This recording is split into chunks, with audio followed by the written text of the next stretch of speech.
Hello everyone, welcome once again to my channel. And like I told you, it's gonna be amazing in this video because I've got someone special that is going to be sharing some wonderful information and powerful information, especially for businesses that are struggling right now due to the pandemic, because we all know that it's a bit of a challenge for a lot of businesses trying to keep up with in the digital space, because they don't really know how to do it, because they never had anything to do with being in the digital space in terms of their business. So an example would be a restaurant. Some restaurants don't even know that you need to have some sort of like a tool online to help you and help you with your business. So in this actual video, we're going to be talking about how to get your business into the digital space. And I've got Hansie here. So Hansie is a wonderful IT professional. We're currently working together, and we've got chatting, during one of our, workout during lunch, and then we just had to, speak about some of those things I'm doing on my channel. And he actually said, I don't mind, sharing some, valuable information, and yeah. So this is Hansie. Hansie. Thank you, Femi. So yeah, as you just heard, my name is Hansie. I work as a software engineer, and so what makes me qualified to comment on this? I spent the last 4 years working on small to medium-sized e-commerce systems, building them from scratch, working on legacy systems Mm. that are have been running for 10, 15 years. That's not a good thing though. Um, but yeah, so I have all this e-commerce experience and getting companies from having no presence online to getting them there and having them actually make sales monthly. And it's an interesting ride. It's a very, very interesting ride. It's good to have you, and I'm glad we're gonna be speaking about a lot of all those things, and just to help all the small to medium businesses. Actually, we've got like questions for you. I prepped some questions for you, and I'm gonna just start taking those questions, one at a time, and then we can talk into it, and see how it goes. So the first question I have, yeah, is what are the first major steps to take as a business to get into the digital space? So first off, if you're a business that isn't primarily digital yet, or you have just have a Facebook page that you update every 3 months with a special, the first thing you want to focus on is decide that you actually want to do it and that you Mm, want to commit to it, yeah. because it's not going to be an easy ride, and you won't build the next Facebook or Google or Amazon. Yeah. um, just make peace with that. Don't aim for that. um, you can't compete with those companies. So to start off, you have to really sit and identify what your goals are, and out of that will flow your business requirements on what you need to do and how you need to approach it. Mm, And you need to prepare yourself, because it's going to be difficult. yeah. It's You're going to want to just say to hell with it halfway through, um, and it's going to be expensive. It Mm. So basically, actually, like what I can say is that for a new business, for instance, or for a business that doesn't even know what the digital space is all about, um, would you say they should actually at least start doing some research, like going on Google and start doing some basic research on how can I even start? You know. definitely spend hours on your competition sites Mm, and do research on costing. Call different agencies or different companies and ask them questions about what it was like for them, and uh, yeah, trying to get an idea of a realistic budget. mm, Getting that early is incredibly valuable, and identifying what suppliers you want to use. That yeah. is so this will flow out of sort of your requirements, and we'll keep coming back to this, to the requirements you have, because that is going to determine almost every step of the way what's best for you, because there's no one solution fits all. Exactly. People to a degree, you can abstract solutions, and agencies or companies will do that to save you some costs, because and they'll use open source software. Yeah. Because if they don't, it is prohibitively expensive for anyone who doesn't have 6 figures to burn, which is Exactly. everyone. So you can actually still, get in without, like spending a lot of money. You can start like simple and small, and just make sure that you take it up from there. So Yeah. So yeah, you can. You what you do is you take those business requirements and you extract what is core to your business. Then you focus on what is called an MVP, which is a minimum viable product, and you focus on building that. And you don't have to have all the fancy features immediately. It's more important to be live than it is to have all the features. Yep. Yeah, definitely. And that's another way where you can save a lot of money very fast. Nice. So let's move on to the next question. The next question actually says, how do I market my business in the digital space? Like, what are the what are the tools, or what are the services out there that can really help me in a cost effective manner, where I don't have to, spend a lot of money, but I can actually still market my business, let people know, yeah, I'm here now in the digital space. What are the, things to watch out for? Content. You you have to constantly put out business content, and this comes back to requirements immediately. Okay. Identify your target market. If you're a company that does business to business Yeah. software or products and stuff like that, Yeah. you marketing on TikTok is going to get you nowhere. Okay. But on LinkedIn, Yeah. that could be really valuable. I'm not Yes. saying ignore stuff like TikTok and Instagram and Facebook. Have a presence on all of them, and have run everything through analytics. Yeah. Firstly, so you can track, if you spend 1 rand, what's the likelihood of that 1 rand making you 2 rand? You have Okay. to really track that, but you have to really find a platform, and then it's like, okay, we're going to focus a little bit more on this, Yeah. so we just have presence on all these others. Nice. And don't think you can ignore them. Mm. You can't. Everyone's on social media. Everyone's on Facebook. Yeah. It's extremely valuable advertising. Yeah. So let's say, for instance, in a settings of, let's say I'm a restaurant, right? Let's use a restaurant as a, as a case study. Like, I've got a good restaurant. What kind of content should I be putting out there? Is it my meals? Is it my, the settings, or what are the things that would really help, to make sure that, I'm also putting the right content on there, if you get what I mean, because Yeah. it's very essential as well, not to just, start putting any noise or things that are not really going to represent your business in its state.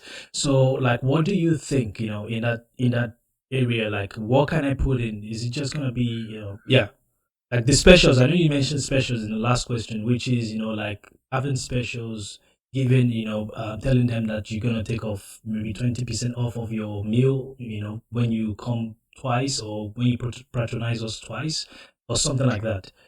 Yeah. So specifically for, okay, let's say a restaurant. Yeah. I personally don't like the idea of specials. That was a bad example. You're a restaurant. You want to market your food, your Instagrammable food, the experience of dining there.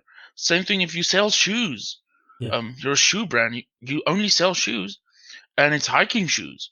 You want to put content out there that gets people using your products and comfortable with it. It comes down to like basic marketing. You don't just want to say our shoe. It's a nice shoe. You put it next to a photo of a pretty girl on a mountain wearing it, and it'll sell. Yeah. But just saying, oh, it's a nice shoe, won't sell. Yeah. So you have to come up with very good, clear content that would Yeah, really drive the and business. another thing you have to focus on, the marketing is important, yes, but within the digital space especially, you need to focus on building trust. People need to look at your site and go, I can trust them. The other day, I had a bad experience on a website buying a computer monitor. Yeah. I went to Takealot. I spent 500 Rand extra because I know Takealot's going to Yeah. deliver it. The other site didn't deliver it for a month and never called me or anything. Mm. I will never buy from them again. Simply because it's a bad experience for me. Yeah, definitely. So you have to really focus on building trust and having great customer service. Nice. And also in terms of the content you put out there as well, you need to engage the people, because I know there are cases where people are, they're commenting on, your content and you're not really saying much because like you need to in a way speak as a business to say, oh, like you have to engage. You have to engage people. Like even if it's just few people trying to, respond to your content, you're gonna help if you can start engaging them. Because that's one of the things I notice about businesses. Now I've gone on all those platforms where, those social platforms where you see businesses and then you say something on their, on their content and they don't really respond. They don't really, acknowledge, that someone is there. And I could actually have been their potential customer, but because they don't really engage me, then I just kind of like, nah, I don't think I want to do this. Yeah. Yeah. So this ties back into customer service and building that trust. Yes. If you have a Facebook post and someone says, "Oh, I had a bad experience buying from you," reply to their comment, say, "Okay, Yeah. send me the Yeah. details. Like, send me a direct message. Let's look at your case. Let's Mm. turn this into a chance for us to evaluate our system and fix the faults that cause issues like that." And if you handle those customers with respect, the likelihood uh, of you getting a customer for life is a lot better than just ignoring them. Definitely. And you get to avoid making those same mistakes with other customers, Mm. which is just great for everyone. Yep. Let's move on to the next question. So the next question actually says, what types of tools and applications can I utilize on the internet to support my business? What are the things I need? We've spoken about Facebook, we've spoken about, LinkedIn, we've spoken about other social platforms, but what other tools can really help to get me there and also be able to start growing my customer base? Like So this is a really difficult one to answer because it won't be the same for everyone. yeah, that's true. You can start an e-com site on Spotify, Mm, making soap out of your garage. I have a friend who does this, nice. uh, and it won't cost you 1,000 Rand a month. Mm, That's a really cheap solution. And if you're a person who doesn't do it full time, but you still want to sell those products to people and get them out there, that is a great solution. Like Spotify, not Spotify. What's the place called? Shopify. Shopify. I keep confusing them. No, it's fine. I was actually That yeah, it's Shopify, yeah. that's an excellent solution for that case. Mm, But as soon as you want something custom built, custom tracking, custom features that aren't generic, that are specific to your product, you're running into issues, yeah. and you'll need a dev agency. If you're an established brand, get a custom e-commerce system built. Mm, Find an agency that specializes in it. Um, mm, we both work on e-commerce systems, and yeah. find an agency that specializes. And for like, you'll have different sets of emails. You'll have campaign emails, and suddenly a dev is going to mention to you transactional emails, and that won't make any sense. Yeah. And the main difference is emails are usually newsletters and stuff you send out to people, Yeah. um, like marketing emails. Yeah. Transactional is order confirmation emails that get sent out on your system automatically once a person places an order, stuff like that. And there are various companies that do that. Even in South Africa, there are a few companies that do it. Right? South African companies where you can get local support. Yeah. which is extremely valuable if you're on a tight spot. Mm. And you get there's one you get companies that will store your products, and as orders come in, they'll pack and ship them out for you. Mm. And then you also get people who just courier services will come pick up. You pack the products. You don't need a massive team to do this, and send it out. So it all comes back to, again, your requirements, Yeah. and it's going to have different costs associated to it, and every cost is going to have a downside. But what you Definitely. want to focus on um, is having a simple product Mm. or system. Yeah. Simple doesn't mean 1 + 1 = 2. It it's just your system is not overly engineered to solve a problem that doesn't exist.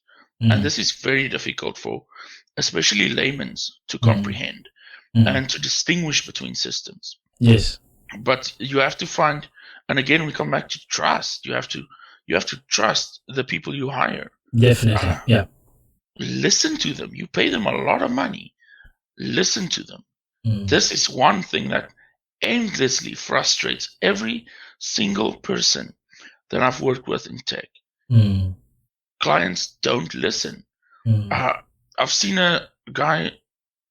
This is going to touch on the next question as well. Yes. Yes. We can. Yeah, we can talk about So that when we get I'll come there. there.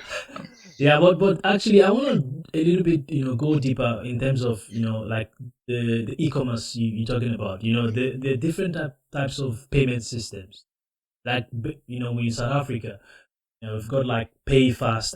I think we've got, is it Ozone, or like we've got different I've kinds seen of, Ozone yeah. and Beach Payments. Yeah, exactly. Where you can actually just set up some sort of like a basic, go online, see how you can set up with a basic e-commerce site, and like try as much as possible, because people, one of the things people don't really understand is, okay, how do I get paid? You understand? Like, I've got this actual platform on online. Like, how do I really get paid? How does the money show up in my bank account? That's one of the things people don't really understand. Can we just touch on that a little bit before we move on to the next question? Yeah. So essentially, what we have is service payment providers, uh, Yes. and like we mentioned, Payfast, Ozone, Yeah. Peach Payments. I've worked with Peach Payments quite a bit, Yep. and what ha- so essentially, I don't know all the technical details behind this. Essentially, you register an account with them. Yes. Money gets transferred to To their their account, account. Yes. It gets if I'm into not your account. mistaken, Yeah. And and then then, yeah. they have a service fee they charge. Exactly. It's Yeah. usually percentage based, and it will depend on your exact needs again, Yes. and the size of transactions you're looking at. And then you'll transfer the money out of those accounts into yours. Yeah. Now, the reason I'm saying accounts and not just accounts is a lot of the time you can set up separate stores. I want to call them. There's so another issue is you'll come across is I'm saying stores right now, but it might not be stores.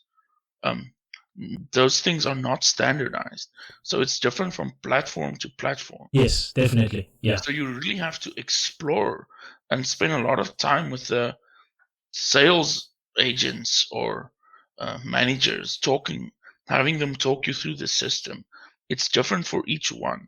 Yes, and basically those actual companies, they actually help you with security in terms of protecting your customers credit card information and all that. You don't have to deal with all that, because they give you some sort of like highly secured forms that you use on your site to do So your payments. that highly depends. They usually have two types of integrations that can be done. Yeah. One is where a customer will click pay on your site. They wouldn't enter any credit card details on your site. Then they get taken to the site of the payment provider. Yes.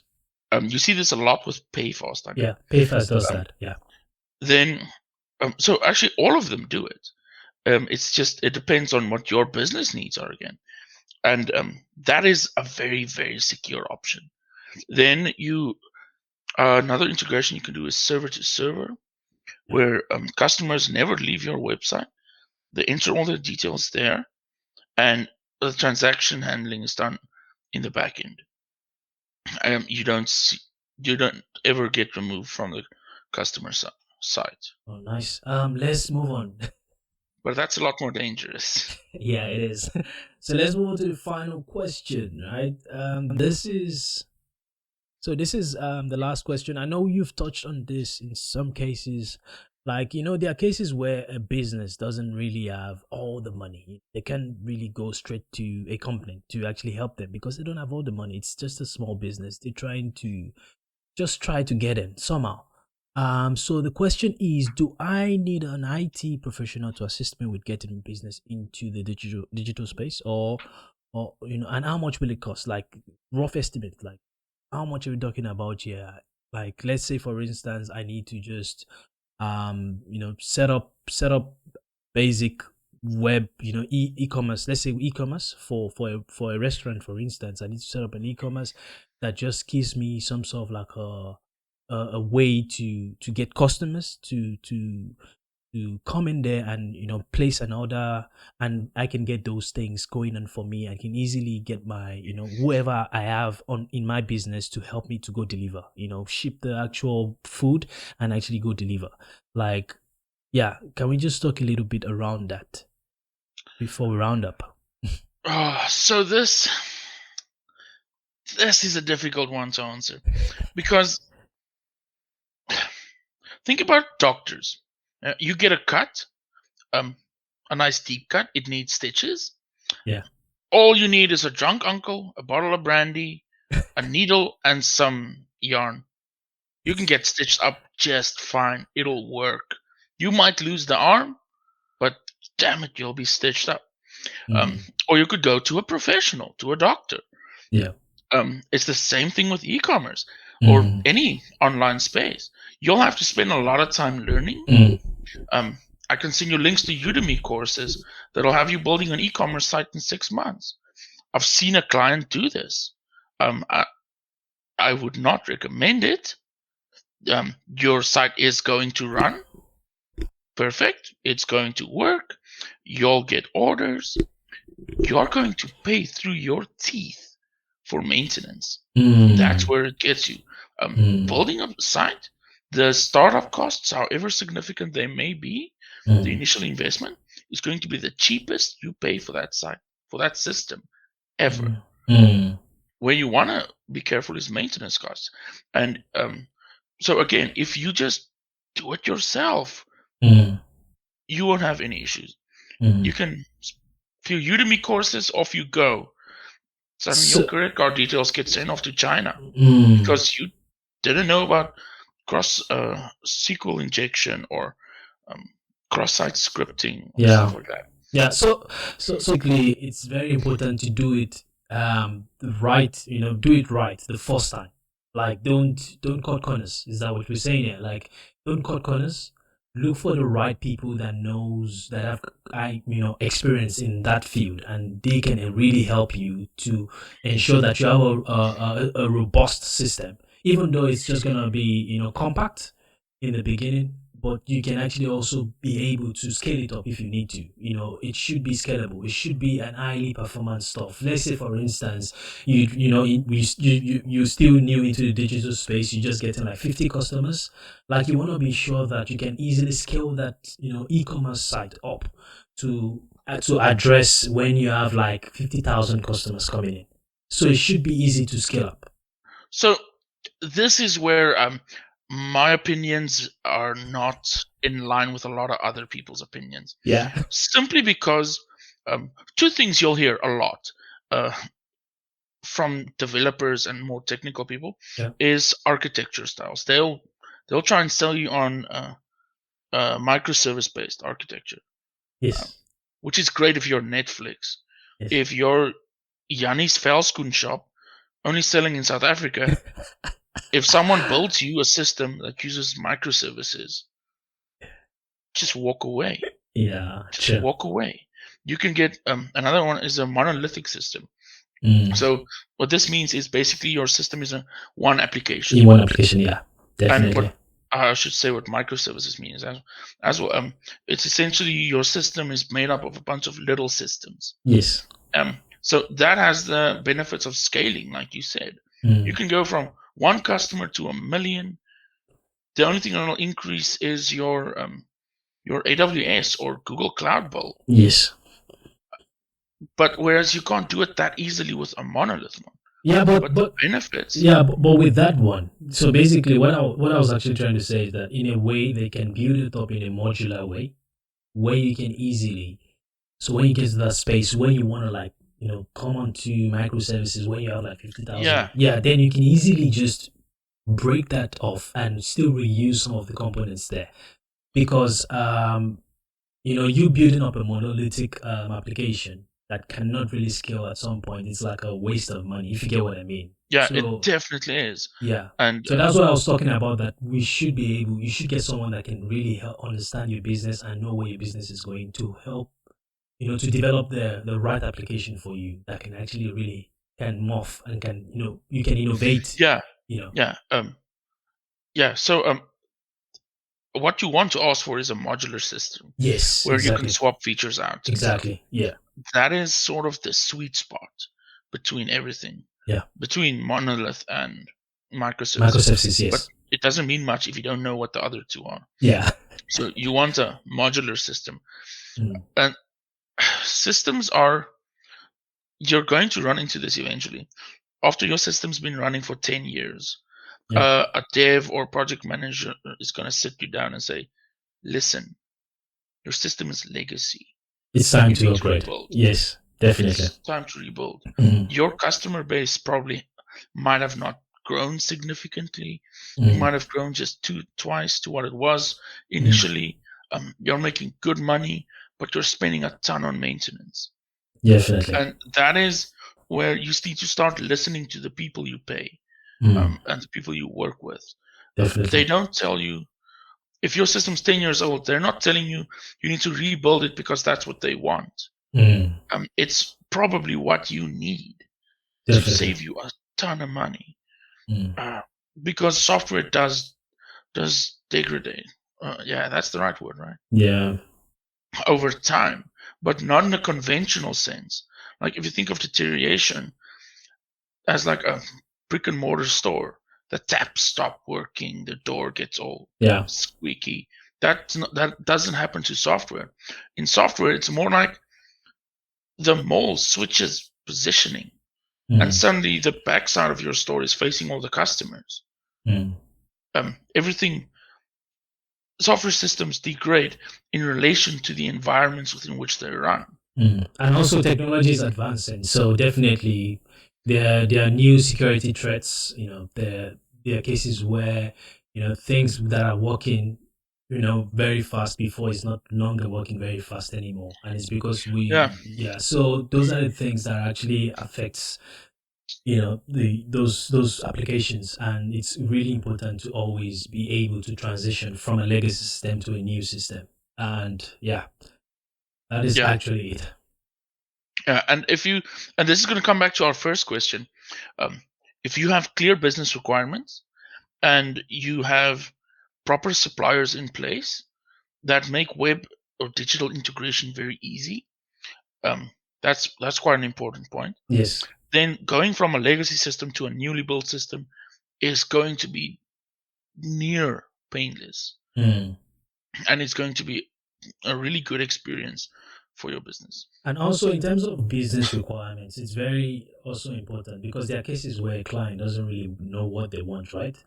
And it is actually the actual job of the professional, the IT professional, to help them really understand what they Yeah, want, because a lot of clients don't really know what they want, even though we're talking about going into the digital space, but they still need some kind of professional that can sit them down, go through their feasibility studies, and go through what their business is, or try to understand their business and be able to come up with requirements that will really help to push their business into the next level.